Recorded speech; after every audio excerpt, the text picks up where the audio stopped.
This is a conversation about maintaining your attitude, which is like basically what we're talking about here is like burnout. Honestly, it's kind of an inevitability in this kind of work. I can say that as someone who's done a lot of volunteer work and organizing for a few years now, I've burned out at least like 3 times, honestly. But there's like things that you can do to maintain your attitude and stay positive no matter what's going on.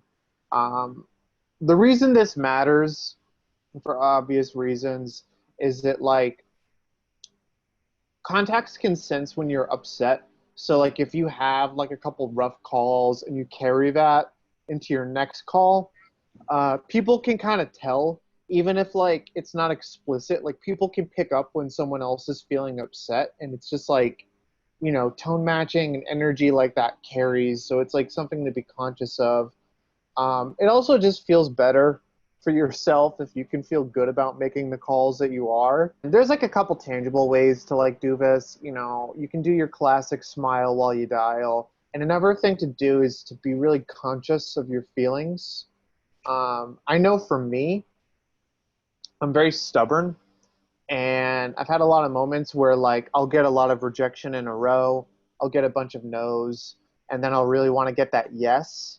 And instead of focusing on like being present and being with somebody else in a moment, I focus on how I want the yes and how that's all I see.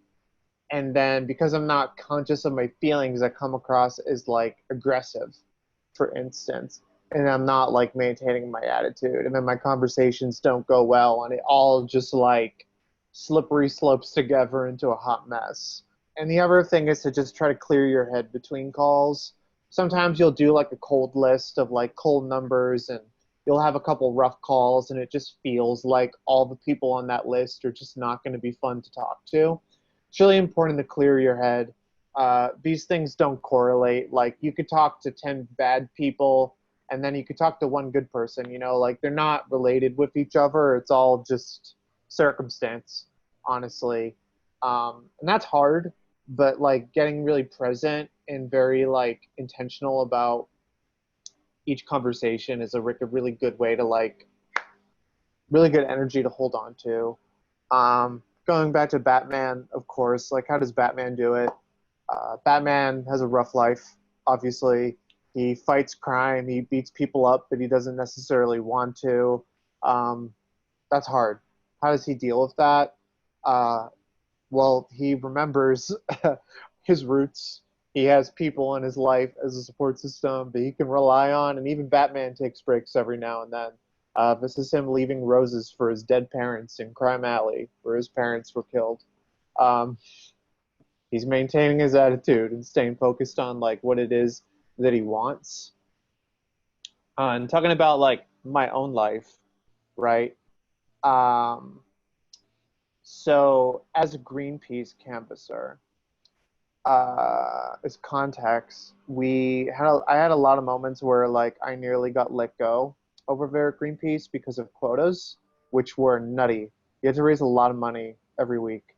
And I had this one particular moment, I think it was like last January, where I was in a very rough spot, and I had to make $85 in monthly donations only in one day, or that was it. And that's very stressful. It's very demanding to ask someone to not think about that, like losing their career on a day like that. Get out of here. So I had a day where basically I talked to 75 people that day in a very Hispanic neighborhood where I do not speak Spanish, and it was rough. And I can remember that the first 30 people that I talked to that day did not sign up with me. And it was like 2 p.m. I had been there for 3 hours in Reseda, and I felt a lot of despair because it was like, this is it. Like, I've talked to 30 people. I haven't gotten any donations today. Everyone's been really nasty. It's not happening. I'm not going to make it. And then I had to stop. and I had to get serious and think about like, well, what do I want right now? Like, do I want this? Like, do I want to be here? And I did. And I thought about, this is for Greenpeace specifically, but I thought about like Greenpeace actions and like what they were and how real the urgency is. And you can do that with like Represent Us too. You can think about these actions, you can think about the problems happening in this country, and when you understand the urgency, it's not really a question anymore of like, should you do something? You just know that like, I got to do it. And there's this great line in this Greenpeace book that goes like this. It's like, people say that I'm crazy because I jump in front of harpoon guns to protect whales. But the reality is that humanity is holding this harpoon gun to its face, and it would be crazy for me to not jump in front of that. That's super real. And I thought about that. I got very serious. I stomped some pavement. I knocked on a door. First person, really rough door. Lady didn't want to talk to me, but I knew she cared about this stuff, and I just hung in there, and I made it work. And I got her to do $20 a month, which was a start. And then I keep going. Another hour goes by. I got nothing.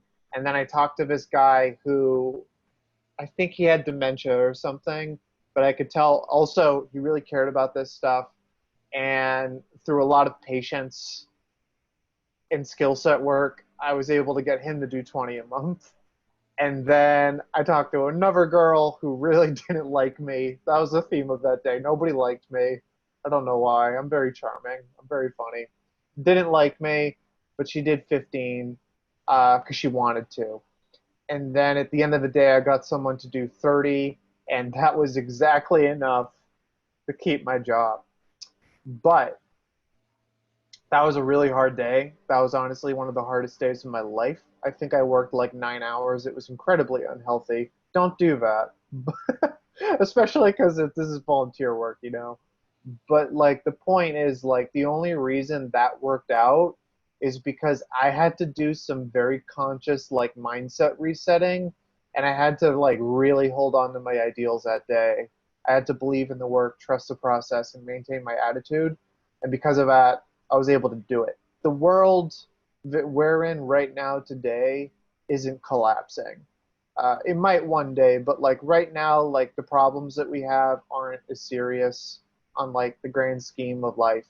And if you can contextualize these things, it becomes a lot easier to deal with it, and it becomes a lot easier to have fun and be calm on the phone.